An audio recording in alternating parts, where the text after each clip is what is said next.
إن أريد إلا الإصلاح ما استطعت وما توفيقي إلا بالله عليه توكلت وإليه أنيب.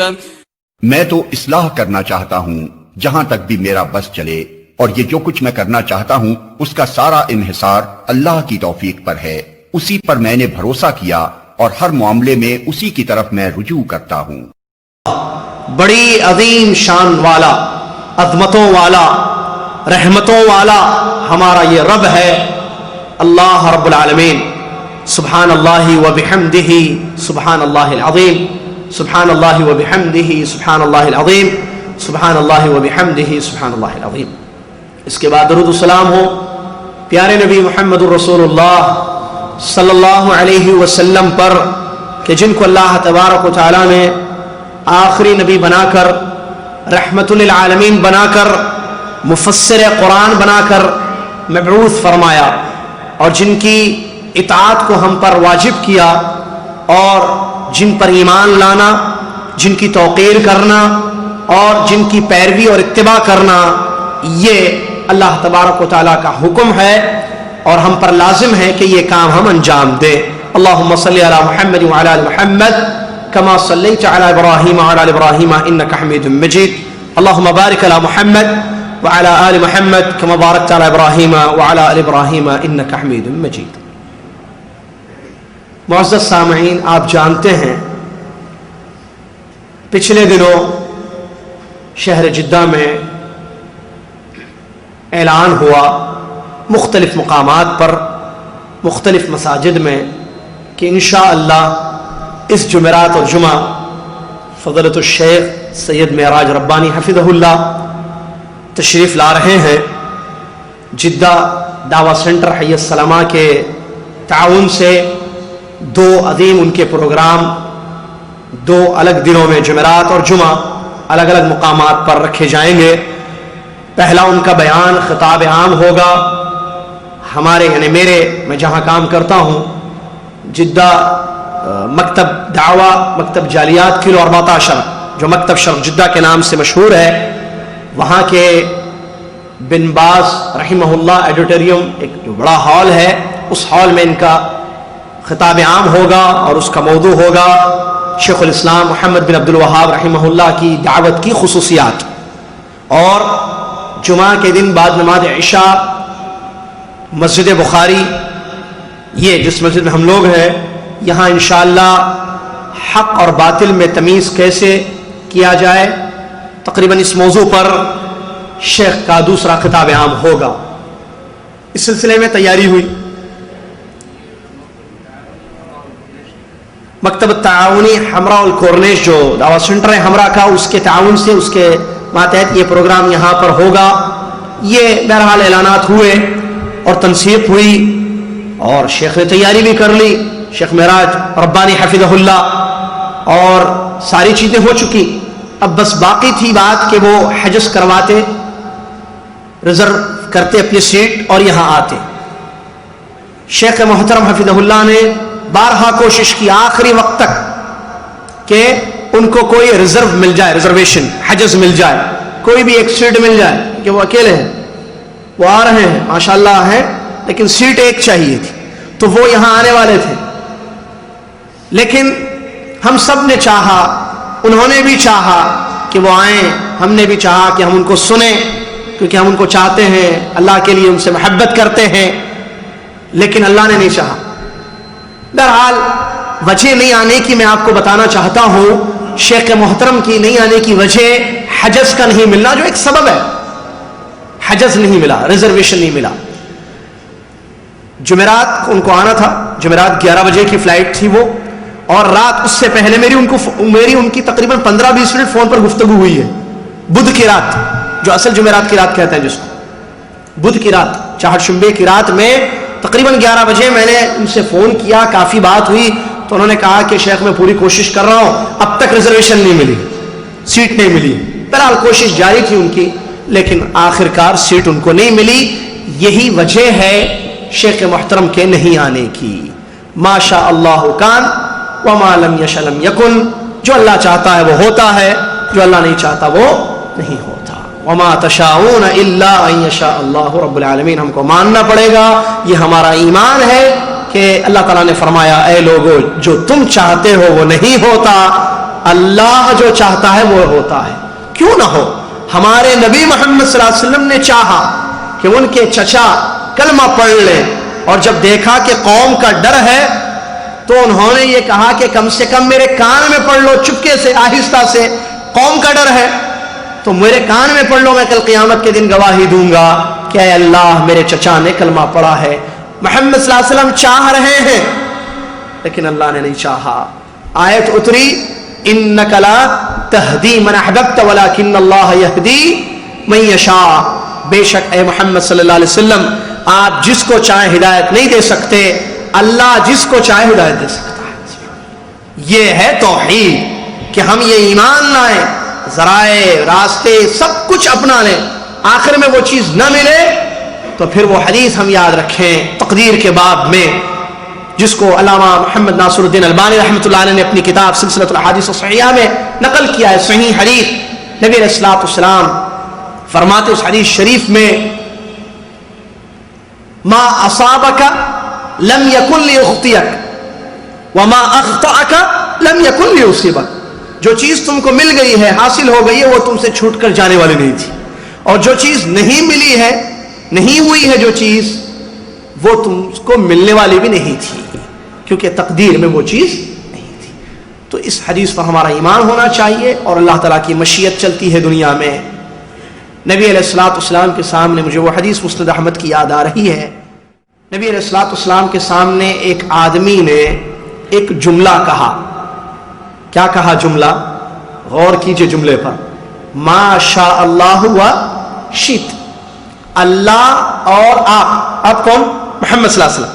اللہ اور آپ یعنی اے نبی محمد صلی اللہ علیہ وسلم، اللہ اور آپ دونوں جو چاہے وہی ہوتا ہے. نبی علیہ الصلوۃ والسلام نے فرمایا اجعلتنی للہ ندا، کیا تم نے مجھ کو اللہ کے برابر کر دیا کہ اللہ اور میں دونوں جو چاہیں وہ ہو؟ نہیں، غلط، تم نے مجھ کو اللہ کے برابر کر دیا. قل ما شاء اللہ وحدہ، یہ کہو کہ اکیلا اللہ جو چاہے وہی ہوتا ہے. سبحان اللہ. یہ ہے اللہ کی مشیت، اللہ کا ارادہ. اس نے جو چاہا وہ ہوا، وہ جو نہ چاہے وہ نہ ہو. اللہ تعالیٰ کی مشیت اور اس کا ارادہ دنیا میں چلتا ہے. برادران اسلام، یہ ایک چھوٹا سا مقدمہ یا ایک اہم بات تھی جس کو بتانا میں نے ضروری اور مناسب سمجھا.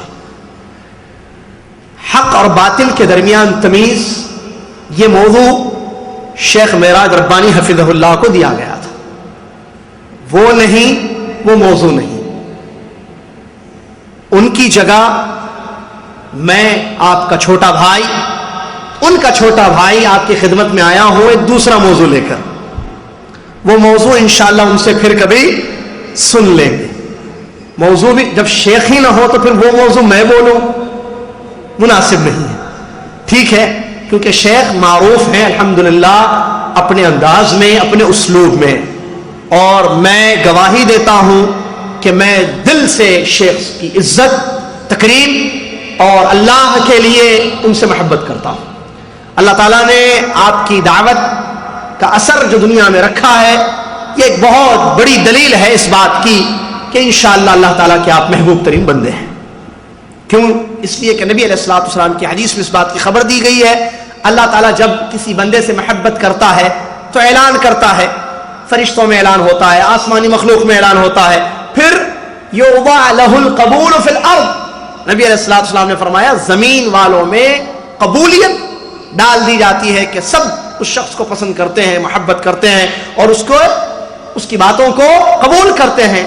آج جو دنیا میں ہے، یہ دنیا والوں کی بہت ساری محبت شیخ محترم کے حق میں اور ان کی قبولیت، مقبولیت ان کی، اس بات کی دلیل ہے کہ انشاءاللہ اللہ تعالیٰ کے آپ محبوب بندے ہیں، اور اللہ تعالیٰ سے دعا ہے کہ اللہ تعالیٰ ہم سب کو بھی اپنے محبوب بندوں میں شامل فرمائے. آمین. برادران اسلام، میں انشاءاللہ آپ کی خدمت میں ایک اہم موضوع کو لے کر آیا ہوں، اور اس کی ضرورت ہر معاشرے میں، ہر سوسائٹی میں، ہر شخص کو اس کی ضرورت ہے، اور وہ ہے اللہ کا ڈر، تقوی، خوف.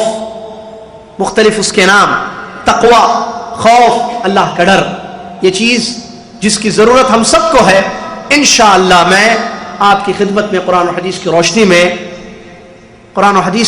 روشنی میں کچھ باتیں آپ کی خدمت میں رکھوں گا۔ معزز سامعین، اللہ تبارک و تعالیٰ نے ہم کو دنیا میں پیدا کیا، کس لیے؟ تاکہ ہم اللہ کی عبادت کریں، بندگی کریں۔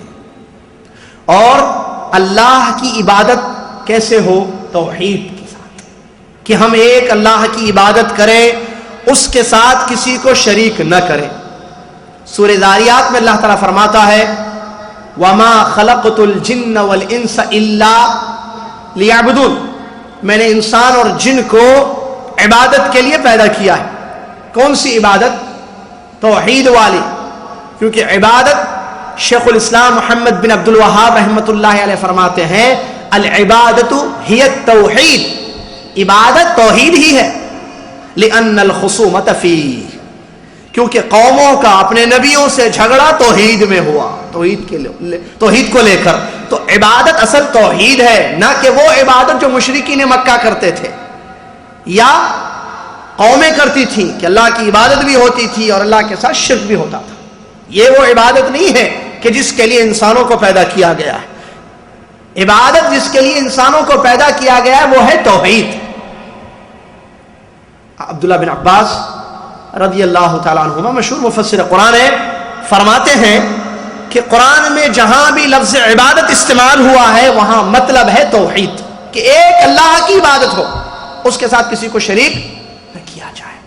تو یہ ہماری زندگی کا مقصد ہے، انسانوں کا اور جنوں کا۔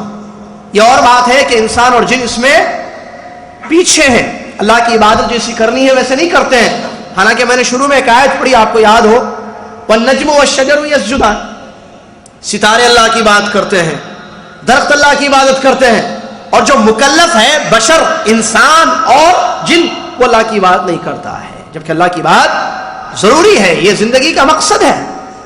اور برادران اسلام، قرآن میں سب سے پہلے حکم اللہ تعالیٰ نے جس بات کا دیا وہ عبادت ہے، اور اس کے پیچھے اس کا ثمرہ، اس کا پھل اللہ تعالیٰ نے بیان کیا کہ وہ تقویٰ ہے، ڈر۔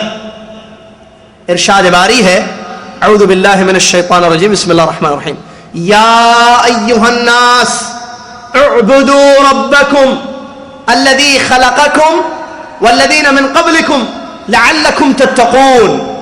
اے دنیا کے لوگوں، ساری انسانیت سے خطاب ہے، یا ایھا الذین آمنوا خصوصی خطاب، یہ عام خطاب، یا ایھا الناس، الناس کا مطلب اے انسانوں، اے لوگوں، اعبدوا ربکم، اپنے رب کی عبادت کرو، توحید، اپنے رب کی عبادت کرو۔ کون رب؟ الذی خلقکم والذین من قبلکم، وہ جو تمہارا خالق اور تم سے پہلے لوگوں کا خالق، ٹھیک ہے؟ لعلکم تتقون، آیت کا آخری حصہ، شاید کہ تم ڈرنے لگو، شاید کہ تمہاری زندگی میں تقوی آئے، اللہ کا ڈر آئے، اللہ کا خوف آئے۔ یہ کیا ہے خوف؟ عبادت کرو اپنے رب کی جو خالق ہے تمہارا۔ کیوں عبادت کریں؟ لعلکم تتقون، شاید کہ اس عبادت کے ذریعے تمہارے دلوں میں اللہ کا ڈر آئے، تقوی آئے، جس کو علماء نے کہا رأس الامور، معاملات کی جڑ اصل یہ ہے کہ انسان اللہ سے ڈرے، اللہ کا ڈر ہو، خوف ہو، تقوی ہو، خشیت ہو۔ لعلکم تتقون، اللہ کا شاید تمہارے دلوں میں آ جائے۔ اب اس آیت پر غور کریں، اس آیت میں اللہ نے ایک عام حکم دیا ہے عبادت کا۔ کون سی عبادت؟ نماز بھی عبادت ہے، روزہ بھی عبادت ہے، حج بھی عبادت ہے، الگ الگ عبادت کا تذکرہ نہیں ہے، عام، جس میں ساری عبادتیں آ گئی، مالی، بدنی، ظاہری، باطنی، ساری عبادتیں، قولی، فعلی، ساری عبادتیں آ گئی ہیں۔ اور اللہ تعالیٰ فرماتا ہے لعلکم تتقون، شاید کہ اس کے ذریعے تمہارے دلوں میں ڈر آ جائے۔ قرآن کی دوسری آیتوں میں اللہ تعالیٰ نے بعض عبادات کا نام لیا ہے اور اس کا اثر بیان کیا ہے کہ اس کے ذریعے انسان کو تقوی ہونا ضروری ہے۔ جیسے مثال کے طور پر نماز، عشاء کی نماز ہم نے پڑھی ابھی، اللہ تعالیٰ، اور نماز عبادت ہے۔ عبادت کے اس نماز کے بارے میں اللہ تعالیٰ کہتا ہے ان الصلاۃ تنہا عن الفحشاء والمنکر، بے شک نماز انسان کو فحش اور برے کاموں سے روکتی ہے۔ کب نماز روکے گی؟ جب تقوی کے ساتھ نماز ادا کی جائے گی۔ اس عبادت میں ڈر اگر ہوگا، خوف اللہ کا ہوگا، تو پھر یہ اپنا کام کرے گی، نماز اپنا کام کرے گی، اثر ڈالے گی انسان پر۔ اگر تقوی والی نماز ہو، ڈر کر پڑھی جائے نماز، تو پھر وہ انسان کو فحش اور برے کاموں سے روکے گی۔ دوسری عبادت مشہور، رمضان کے روزے رکھیں گے انشاءاللہ، ہر سال رکھتے ہیں، جب سے جوان ہوئے ہیں، جب سے قابل ہوئے، اور الحمدللہ جہاں تک میں نے مشاہدہ کیا ہے مسلمانوں میں ایک اچھی عادت یہ ہے کہ بچے بھی جو نابالغ ہیں روزہ رکھتے ہیں، الحمدللہ رمضان کا روزہ رکھتے ہیں۔ روزوں کے بارے میں جو مشہور آیت ہے، غور کریں اس آیت پر، اللہ تعالیٰ کیا فرماتا ہے؟ یا ایھا الذین آمنوا کتب علیکم الصیام کما کتب علی الذین من قبلکم، آگے لعلکم تتقون۔ میرے خیال سے حفاظ بیٹھے ہوئے ہیں اور آپ جانتے ہیں یہ مشہور آیت ہے۔ اللہ فرماتا ہے اے وہ لوگوں جو ایمان لائے ہو، کتب علیکم الصیام، تم پر روزے فرض کر دیے گئے، کما کتب علی الذین من قبلکم، جیسے تم سے پہلے لوگوں پر روزے فرض تھے۔ کیوں اللہ؟ کیا تو بھوکا رکھنا چاہتا ہے ہم کو؟ روزہ کس لیے فرض ہے؟ اس کے پیچھے ثمرہ کیا ہے، پھل کیا ہے اس عبادت کے لیے؟ لعلکم تتقون، شاید کہ اس کے ذریعے، ان روزوں کے ذریعے تمہارے دلوں میں ڈر آ جائے، ڈر، خوف جو مطلوب ہے، جس کی ضرورت ہے، جس کی وصیت اللہ نے انبیاء اور اپنے سارے بندوں کو کی ہے۔ انبیاء کو وصیت کی اللہ تعالیٰ نے، جس چیز کی وصیت اللہ نے انسانوں کو بھی کی ہے، سارے ایک ہی وصیت اللہ اپنے خاص بندے نبیوں کو بھی کرے، اور عام بندوں کو جو نبی نہیں ہے، غیر نبی ہیں، جیسے ہم سب ہیں، سارے اللہ کے بندے ہیں، تو وہ کون سی اہم بات ہے کہ جس کی وصیت کی گئی ہے سارے لوگوں کو، انبیاء پلس عام لوگ، وہ ہے اللہ سے ان اتقوا اللہ، کہ اے انبیاء تم بھی اللہ سے ڈرو، اے لوگو، اے عام انسانوں، اے عام بندوں میرے، تم بھی اللہ سے ڈرو۔ تو یہ تقوی روزے کے پیچھے مقصد ہے یا ثمرہ ہے کہ انسان کو روزے رکھنے کے لیے اس لیے کہا گیا تاکہ ڈر آئے۔ اسی لیے نبی صلی اللہ علیہ وسلم کی اس بخاری کی حدیث پر غور کریں، رمضان میں بارہا آپ نے سنی ہوگی، نبی علیہ الصلوۃ والسلام فرماتے ہیں من لم يدع قول الزور والعمل به والجهل فليس لله في حاجة ان يدع طعامه او شرابه، جو روزہ رکھ کر جھوٹ نہیں چھوڑتا، جھوٹ پر عمل کرنے کو نہیں چھوڑتا، جہالت کو ترک نہیں کرتا، ایسے روزے دار کی اللہ کو ضرورت نہیں ہے کہ وہ اپنا کھانا پینا چھوڑ کر روزہ رکھے، کیونکہ روزوں کا مقصد تقوی ہے۔ اگر دل میں ڈر نہیں ہے اور روزہ رکھ کر جھوٹ پر عمل، جہالت انسان کرے، تو پھر ایسے روزے دار کی ضرورت اللہ کو نہیں ہے، کیونکہ روزے کا مقصد ہی ڈرنا ہے۔ تو تقوی، حج مشہور عبادت، زندگی میں ایک مرتبہ فرض۔ ایک عبادت کی مثال میں نے دی، نماز جو روزانہ پڑھنے والی ہے، تقوی اس میں بھی ضروری ہے، ٹھیک ہے۔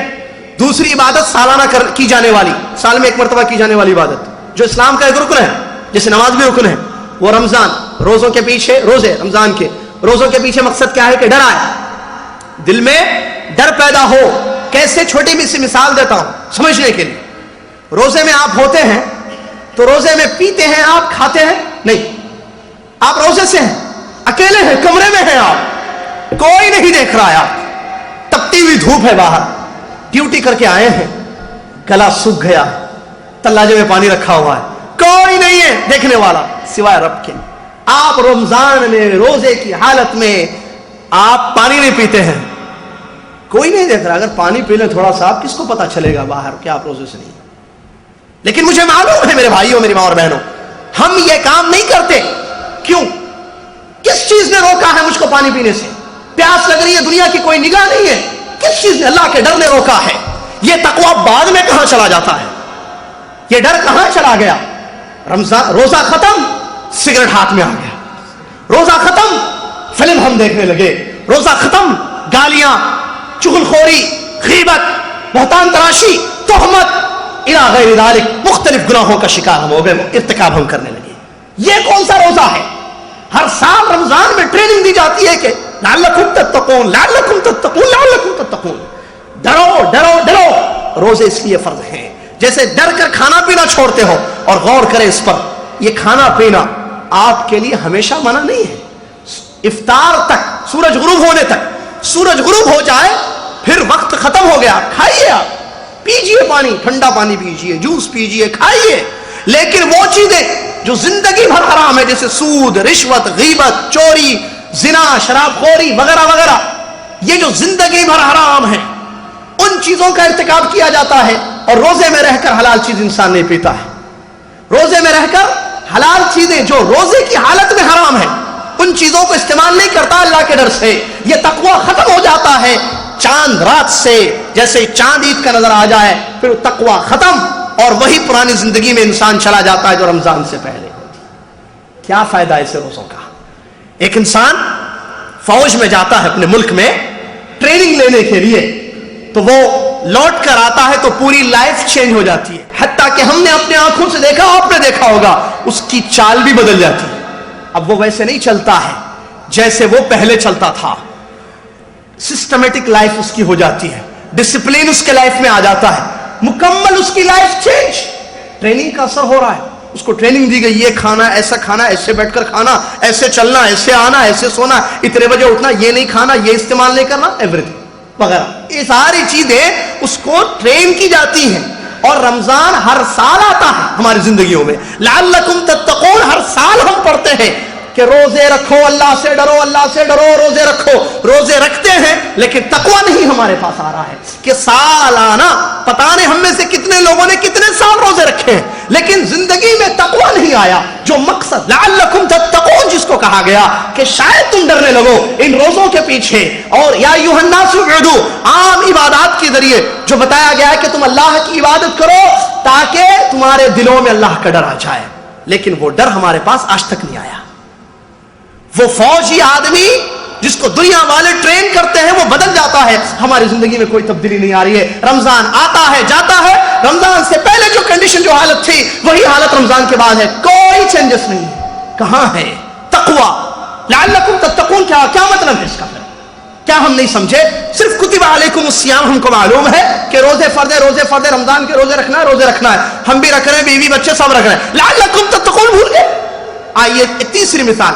زندگی میں ایک مرتبہ ایک عبادت فرض ہے. کون سی ہے وہ؟ حج. نبی علیہ الصلوۃ والسلام سے سوال کیا گیا افی کل عام یا رسول اللہ، کیا ہر سال روزہ رکھنا فرض ہے؟ قال لا، کہا کہ نہیں. ولو قلت نعم لوجبت ولما استطعتم، اور اگر میں ہاں کہہ دوں تو اللہ تعالیٰ اس کو واجب کر دے ہر سال اور تم ہر سال حج نہ کر سکو. یہ اللہ کی مہربانی ہے، اللہ کی رحمت ہے، اس کی توفیق ہے اور اس کی شفقت ہے اپنی بندوں پر کہ اس نے زندگی میں ایک مرتبہ اس چیز کو فرض کیا. حج کے سلسلے میں جو آیتیں قرآن میں آئی ہیں اگر آپ غور کرو تو شروع سے لے کر آخر تک تقوی کی تاکید کی گئی. شروع سے لے کر آخر تک اتقوا اللہ لعلکم تتقون آخر میں. اور اللہ تعالیٰ سامان سفر تیار کرنے کے سلسلے میں فرماتا ہے وَتَزَوَّدُوا فَإِنَّ خَيْرَ الزَّادِ التَّقْوَىٰ. اے حج پر نکلے ہوئے لوگ، ابھی حج کا موسم ختم ہوا ہے، اے حاجیو سامان سفر تیار کر لو، آخرت کا توشہ تیار کر لو. کون سا توشہ؟ اللہ کون سا توشہ تیار کرنا ہے؟ کیا چیز کی تیاری کرنی ہے جس کا حکم اللہ تعالیٰ دے رہا ہے؟ فرماتا اللہ خیر الزاد التقویٰ، سب سے بہترین توشہ اللہ کا ڈر ہے. اللہ سے ڈرو اے حاجیو. لا الہ الا اللہ. حج ٹرمینل پر میں کام کرتا ہوں حج کے موسم میں. حج کا موسم ختم ہوا، عزیزیہ میں میرے ایک بھائی نے مجھے اطلاع دی کہ ہم نے بہت اپنے حاجیوں کو کہا، ڈرایا کہ تم اللہ سے ڈرو. تم طواف کس کا کر کے گئے ہو؟ کعبۃ اللہ کا. مزار کا طواف چھوڑ دو. تم کس سے مانگ کر گئے ہو؟ عرفات کے میدان میں اللہ سے مانگے ہو. تم بھی مانگے ہو اردو میں، بنگالی بھائی نے بنگالی میں مانگا ہے، عربی بھائی نے عربی میں مانگا ہے، یورپ کے حاجی نے انگلش میں مانگا ہے، چائنا کے حاجی نے چائنیز زبان میں، جاپان کے حاجی نے جاپانی زبان میں مانگا ہے.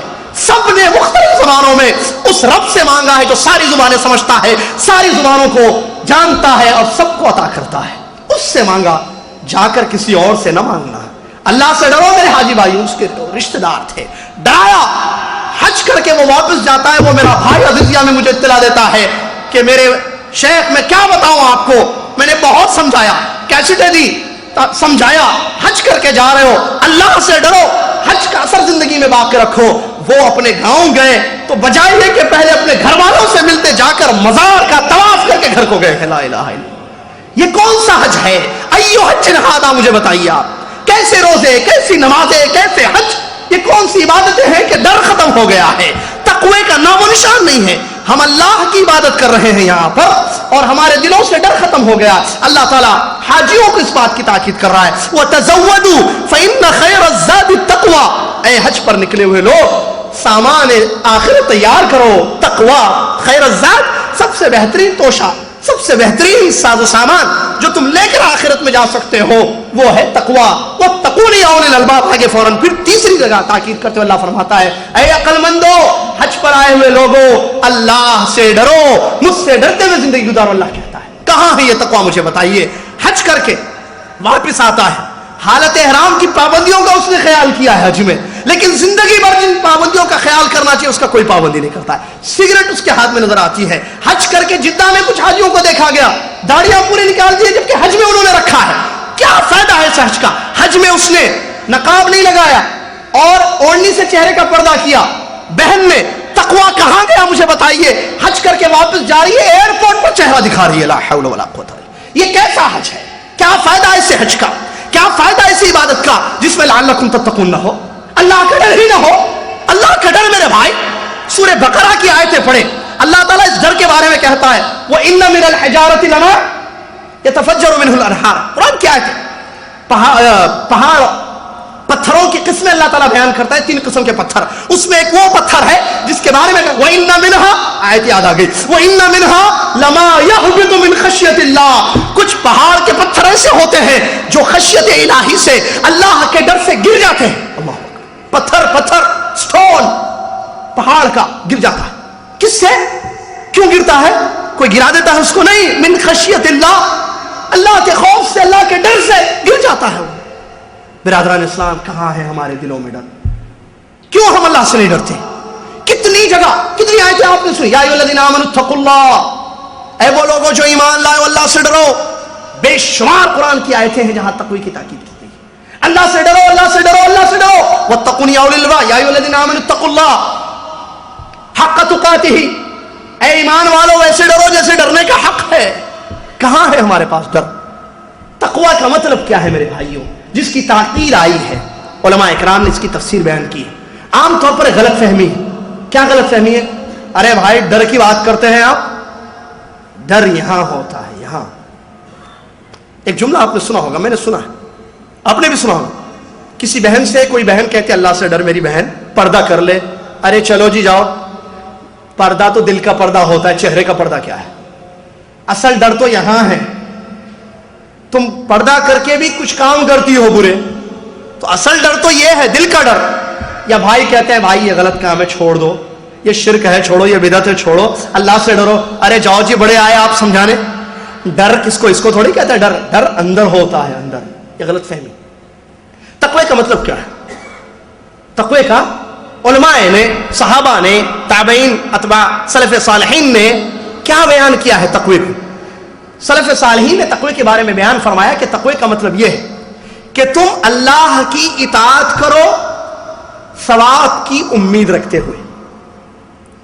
تم اللہ کی اطاعت کرو ثواب کی امید کے ساتھ، بغیر امید کے نہیں. غلط منہج ہے. شیخ الاسلام ابن محمد بن عبد الوہاب رحمۃ اللہ علیہ نے جو منہج دیا لوگوں کو، یہ وہ منہج نہیں ہے جس کی ایک مثال یہاں بھی ہے. منہج قرآن و حدیث کو سمجھنا، قرآن و حدیث کو پہچاننا یا قرآن و حدیث پر کیسے عمل کرنا، ایک جو خاص منہج ہے وہ نہیں ہے جو عام طور پر لوگ سمجھتے ہیں. نہیں، غور کرنے کی چیز ہے. اللہ تعالیٰ قرآن کی آیتوں میں ہم کو تاکید کر رہا ہے اس بات کی کہ ہم اللہ سے ڈریں اور اس سے ڈرتے ہوئے زندگی گزاریں. میں وہ حدیث بیان کر رہا تھا، کیا بیان کر رہا تھا جی؟ کیا بیان کر رہا تھا میں؟ یاد نہیں ہے؟ تقوی کیا؟ کہاں بات رکی تھی؟ عبادت کرو امید. کون حاضر ذہن ہے کون نہیں ہے سمجھ میں آ رہا ہے. میرے بھائی ہم سنے اس لیے سمعنا و اطعنا والی صفت ہو کہ سنیں اور اطاعت کریں. تقوی کی تعریف، ڈیفینیشن، واٹ از تقوی؟ تقوی کہتے کس کو ہیں؟ کیونکہ عام طور پر لوگ سمجھتے ہیں دل میں تقوی ہوتا ہے. تو سلف نے اس کی تفسیر پیش کی ہے. تقوی کا مطلب یہ ہے، جو ہوتا ہے دل میں اس میں کوئی شک نہیں، لیکن تقوی کا معنی یہ ہے کہ آپ اللہ کی اطاعت اور فرمانبرداری کریں ثواب کی امید کے ساتھ. قرآن نے کہا یدعوننا رغبا ورہبا، ہمارے بندے ہم سے دعا کرتے ہیں رغبت اور رہبت کے ساتھ. امید چھوڑنا نہیں ہے، امید کے ساتھ عبادت نہیں. ہم کو کوئی کچھ نہیں چاہیے اللہ کے پاس، ہم خالی عبادت کرتے ہیں. مرجیہ کا عقیدہ ہے، مرجیہ کا منہج ہے. سلف کا منہج یہ نہیں ہے. آپ عبادت کرو امید کے ساتھ. عبادت کرنا امید بھی ہو، نہیں ہم کو کچھ نہیں چاہیے بس ہم اللہ کی محبت میں یہ سارے اعمال کر رہے ہیں. صوفیوں کا منہج ہے. سلف کا منہج یہ نہیں ہے. آپ عبادت کرو امید کرو اللہ سے. قرآن کی آیت دلیل ہے، بہت ساری آیتیں ہیں. یدعوننا رغبا ورہبا، رغبا ورہبا. دعا عبادت ہے نا، ہم دعائیں کرتے ہیں، مانگتے ہیں، تو اللہ تعالیٰ کہہ رہا ہے یہ مانگتے ہیں تو رغبت کے ساتھ. نبی علیہ الصلوۃ والسلام نے فرمایا جب تم مانگو تو فردوس مانگو، جو اعلی الجنہ ہے، جنت میں سب سے اونچا مقام ہے. تو رغبت ہونا ہے، امید ضروری. الرجا امید عبادت ہے. تو ہم اللہ کی اطاعت کریں گے، فرمانبرداری کریں گے امید کے ساتھ. تقوی کا معنی تم اللہ کی اطاعت کرو امید کے ساتھ، اور اللہ کی نافرمانی کو چھوڑو اللہ کے عذاب کے ڈر سے. فرمانبرداری کرو امید کے ساتھ، نافرمانی کو چھوڑو، گناہ کو چھوڑو اللہ کے عذاب سے ڈرتے ہوئے. یہ علماء نے بیان کیا ہے، یہ علماء نے بیان کیا ہے. اور خوف ضروری ہے، اسی آیت میں اس کی دلیل ہے. یدعوننا رغبا ورہبا، یہ ہم سے دعائیں کرتے ہیں رغبت کے ساتھ یعنی امید کے ساتھ، ورہبا اور ڈرتے ہوئے. تو ڈرنا، اللہ کے ڈر سے گناہ چھوڑنا، اللہ کے ڈر سے، اللہ کے خوف سے گناہ چھوڑنا، اور اللہ کے یہاں ثواب پانے کے لیے اللہ کی فرمانبرداری کرنا، یہ ہے تقوی. تو جو اطاعت نہ کرے، جو گناہوں سے نہ بچے، وہ متقی نہیں. متقی کون؟ پرہیزگار کون؟ تقوی والا کون؟ جو اطاعت کرتا ہے، فرمانبردار ہے، امید رکھتا ہے اللہ کے یہاں ثواب کی، اور اللہ کی نافرمانی اور گناہوں سے بچتا ہے اللہ کے عذاب کے ڈر سے. یہ ہے تقوی. تو کسی نے دوسرے انداز سے سمجھایا. تقوی کی مثال ایسی ہے جیسے کہ تم کسی راستے سے جا رہے ہو اور راستہ کانٹے دار راستہ ہے، دائیں بائیں رائٹ لیفٹ کانٹے ہیں پورے. اب تم کیسے جاؤ گے وہاں سے؟ ایک ہی راستہ ہے اور کانٹے دار راستہ ہے. تو تم اپنے دامن کو ان کانٹوں سے بچاتے ہوئے جاؤ گے. یہ ہے تقوی. وقایہ، بچنا. کس سے بچنا؟ گناہوں سے بچنا، نافرمانی سے بچتے ہوئے دنیا میں زندگی گزار دینا. یہ گناہ ہے، یہ غلطی ہے، یہ گناہ ہے، یہ معاصی ہے، اس میں نافرمانی ہے اللہ تعالیٰ کی، یہ اللہ کو ناپسندیدہ عمل ہے، یہ نبی علیہ الصلوۃ والسلام کی سنت کی خلاف ورزی ہے. بچتے ہوئے گزارو، مخالفت نہ ہو. تم گناہوں سے، مخالفت سے بچتے ہوئے زندگی گزارو، جیسے تم کانٹوں سے اپنے دامن کو بچاتے ہوئے راستے سے گزرتے ہو. یہ ہے تقوی. اور اللہ تعالیٰ نے اس کی تاکید کی ہے. نبی علیہ الصلوۃ والسلام نے اپنی حدیثوں میں اس کی وصیت کی ہے. نبی علیہ الصلوۃ والسلام کی مشہور حدیث، بہت ساری حدیث ہے، اس میں ایک مشہور حدیث جو میں نے شروع میں پڑھی، نبی علیہ الصلوۃ والسلام فرماتے ہیں اتق اللہ حیث ما کنت، تم جہاں بھی رہو اللہ سے ڈرو. الفاظ نبی صلی اللہ علیہ وسلم پر غور کریں. اتق اللہ حیث ما کنت، تم کہیں بھی رہو اللہ سے ڈرو. یہ کیوں کہا کہ کہیں بھی رہو؟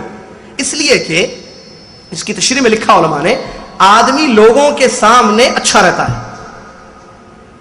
آدمی لوگوں کے سامنے اچھا رہتا ہے، بڑے اچھا بنتا ہے، کوئی گناہ نہیں کرتا لوگوں کے سامنے. کیوں؟ ڈر ہے لوگوں کا، ڈر ہوتا ہے لوگوں کے سامنے، گناہ نہیں کرتا ہے. وہ تنہائی میں وہ کیا کرتا ہے اللہ اعلم.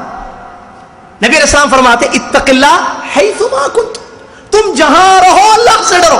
پبلک میں ہو اللہ سے ڈرو، اجتماع میں ہو اللہ سے ڈرو، جلسے میں ہو، پروگرام سب کے سامنے اللہ سے ڈرو.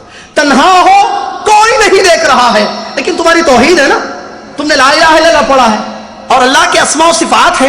اور اللہ کے اسماء و صفات میں سے ایک صفت یہ ہے کہ اللہ علیم ہے، اللہ خبیر ہے، اللہ بصیر ہے. مانتے ہیں نا؟ توجہ میری طرف دیں، مائک کی طرف نہ دیکھیں.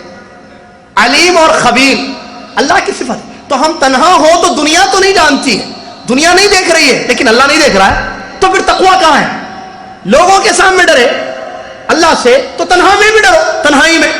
اتق اللہ حیثما کنت، تم جہاں بھی رہو اللہ سے ڈرو، وَأَتْبِعِ السَّيِّئَةَ الْحَسَنَةَ تَمْحُوهَا، اور گناہ کے فوراً بعد کوئی نیکی کر دو، کیونکہ یہ نیکی فوراً جو کی جائے گی گناہ کو مٹا دے گی، گناہ کو ختم کر دے گی۔ وَخَالِقِ النَّاسَ بِخُلُقٍ حَسَنٍ، اور لوگوں کے ساتھ اچھے اخلاق سے پیش آؤ۔ تو نبی علیہ الصلوۃ والسلام نے تقوی کی یہ وصیت کی ہے، اور اس کے علاوہ بے شمار نبی علیہ الصلوۃ والسلام کی احادیث مبارکہ صحیحہ ثابتہ ہیں جہاں نبی علیہ الصلوۃ والسلام نے تقوی کی اور ڈرنے کی وصیت کی ہے، جس میں سے ایک مشہور حدیث ہے، نبی علیہ الصلوۃ والسلام نے ایک مرتبہ خطبہ دیا، ڈرانے والا خطبہ، وجلت منها القلوب وذرفت منها العيون، صحابی اس خطبے کی حالت کو بیان کرتے ہیں، نبی محمد صلی اللہ علیہ وسلم نے ایسے خطبہ دیا ہمارے دل ڈر گئے، ہماری آنکھ سے آنسو بہنے لگے، اور ہم سمجھ گئے، ایسا لگا کہ یہ آخری خطبہ ہے، اب اس کے بعد کوئی خطبہ آپ نہیں دیں گے۔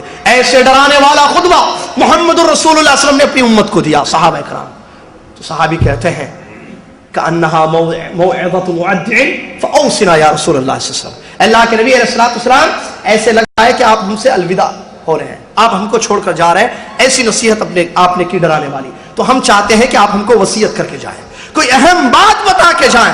مسلم شریف کی حدیث ہے، نبی علیہ الصلوۃ والسلام نے 4 اہم باتوں کی وصیت کی ہے، اس میں سب سے پہلی وصیت اوصیکم بتقوی اللہ عز وجل، میں تم کو وصیت کرتا ہوں، وصیت امپورٹنٹ بات، اہم ترین بات، نبی علیہ الصلوۃ والسلام نے فرمایا اوصیکم بتقوی اللہ، میں تم کو اللہ سے ڈرنے کی وصیت کرتا ہوں۔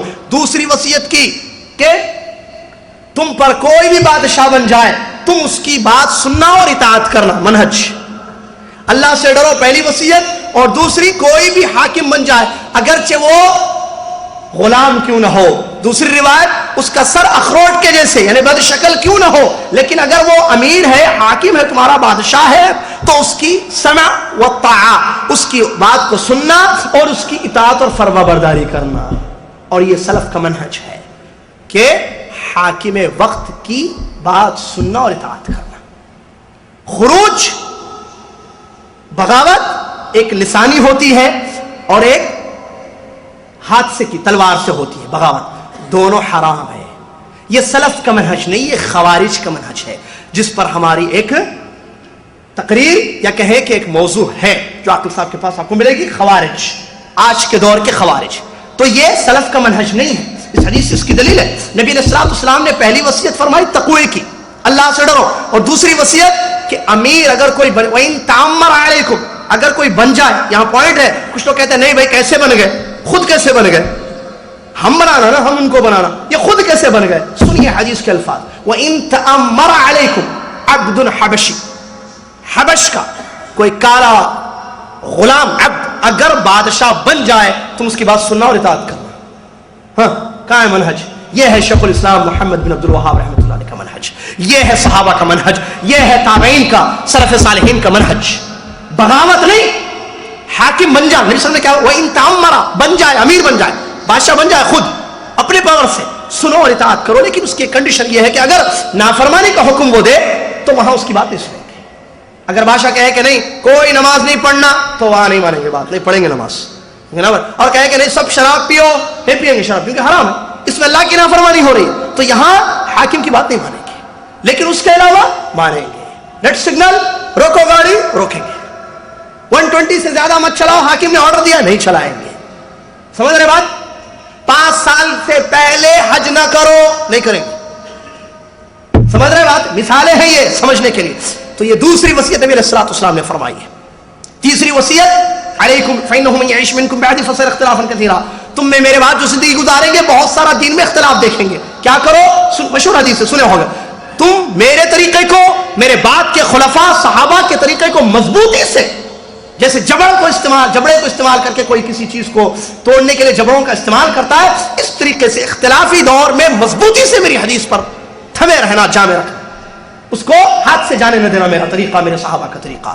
اور چوتھی وصیت فرمائی کہ بدعتوں سے اپنے آپ کو بچانا، دین میں نئے نئے کام مت کرنا، اس لیے کہ ہر نیا کام بدعت ہے اور ہر بدعت گمراہی ہے اور گمراہی کا ٹھکانہ جہنم ہے۔ یہ 4 اہم ترین وصیتیں محمد رسول اللہ صلی اللہ علیہ وسلم اس حدیث شریف میں بیان فرمائی ہے، جس میں پہلی وصیت ہے تقوی، اللہ سے ڈرو۔ اور برادر اسلام، اس تقوی کو دیکھنا ہے، یہ تقوی کیا ہے، اللہ کا ڈر کیا ہے، محمد رسول اللہ صلی اللہ علیہ وسلم کو پڑھیے، ریڈ محمد صلی اللہ علیہ وسلم، پروفٹ محمد صلی اللہ علیہ وسلم، نبی علیہ السلام کی زندگی کو پڑھیے. سورہ فتح کی آیت ہے، اللہ تعالیٰ نے فرمایا لیغفر اللہ لک ما تقدم من ذنبک وما تأخر.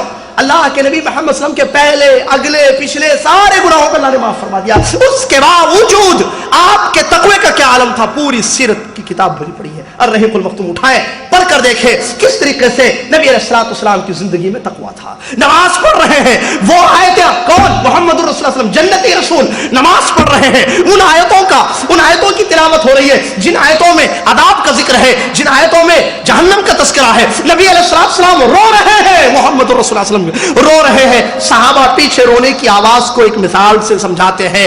ایسی آواز ہم نے سنی گویا کہ ہانڈی میں کوئی چیز پکائی جا رہی ہے. اللہ اکبر. ہانڈی میں پکنے کی جو کھٹ کھٹ آواز آتی ہے، نبی محمد صلی اللہ علیہ وسلم کے رونے کی آواز آ رہی ہے، رو رہے ہیں. کہاں ہے یہ تقوی ہماری نمازوں میں آج؟ اسی لیے ہماری نماز برائیوں سے ہم کو نہیں روکتی. نماز پڑھ کر باہر جا کر سگریٹ پی رہا ہے، نماز پڑھ کر باہر جا کر مسجد میں ارے وہ معلوم پکا بدعتی ہے، اس کے بارے میں ارے وہ ایسے کیا وہ ویسے کیا، غیبتیں چغل خوریاں مسجد میں، مسجد کے باہر. کہاں ہے تقوی؟ نبی علیہ الصلوۃ والسلام. دیکھیے میرے بھائی، برا مت سمجھے ایک بات کو، ہم نبی علیہ الصلوۃ والسلام کی پیروی صرف نماز میں کریں گے؟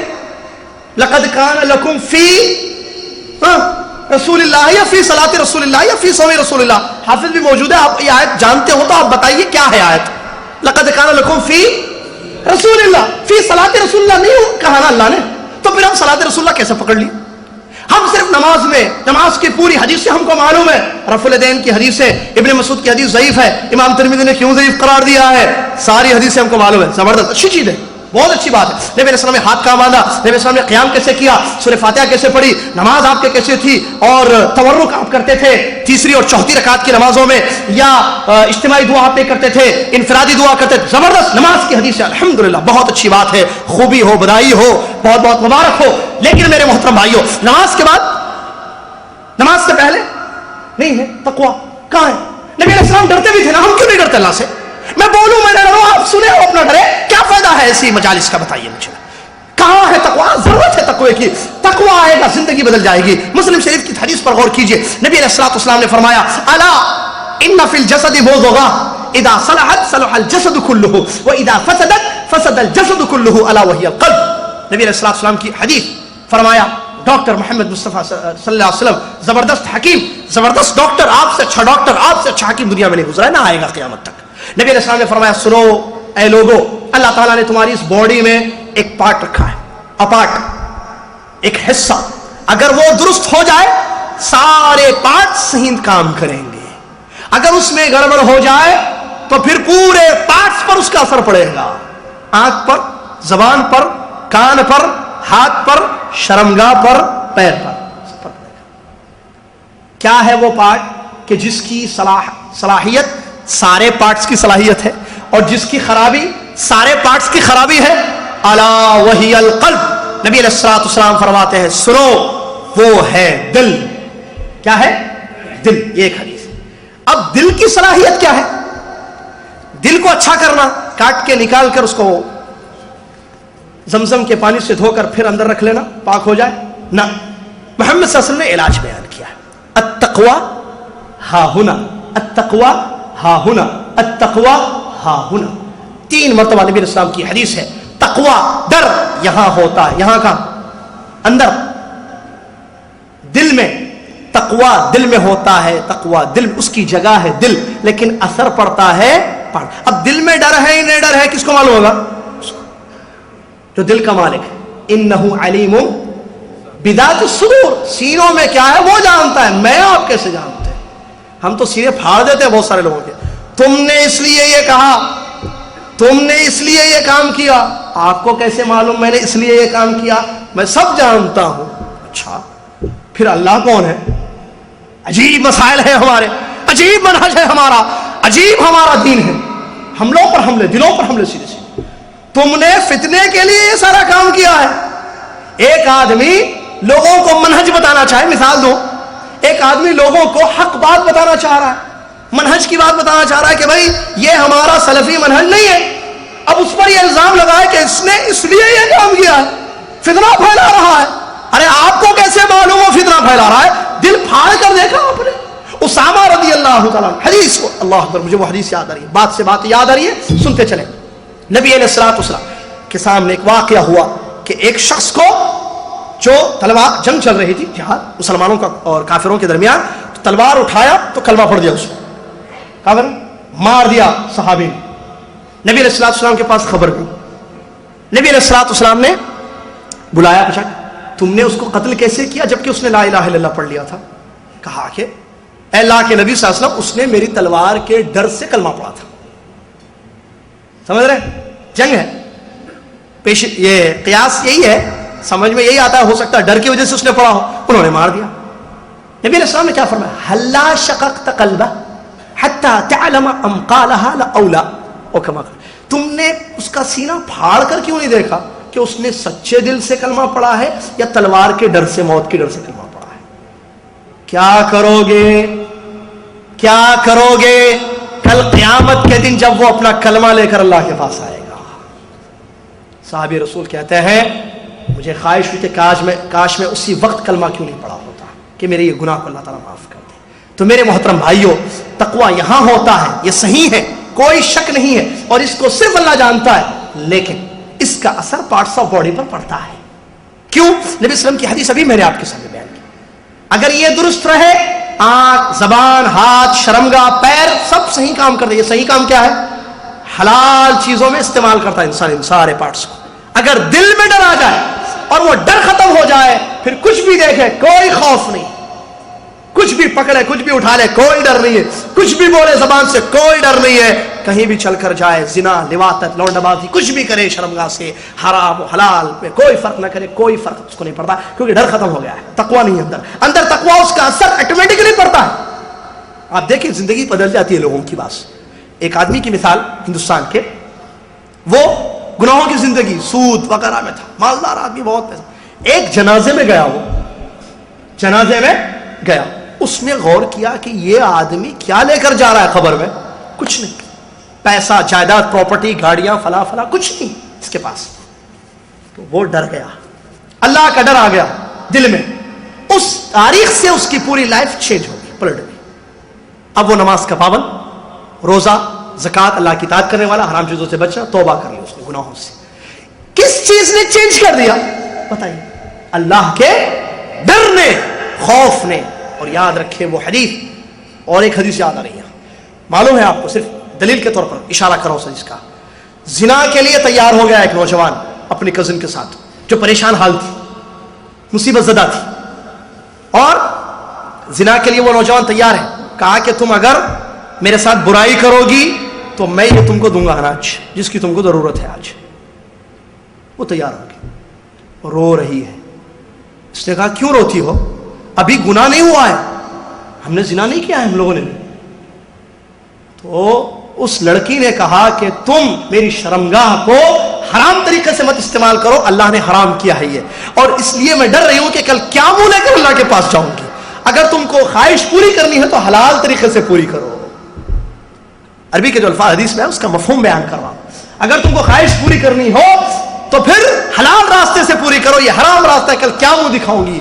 ڈر گیا وہ اللہ سے.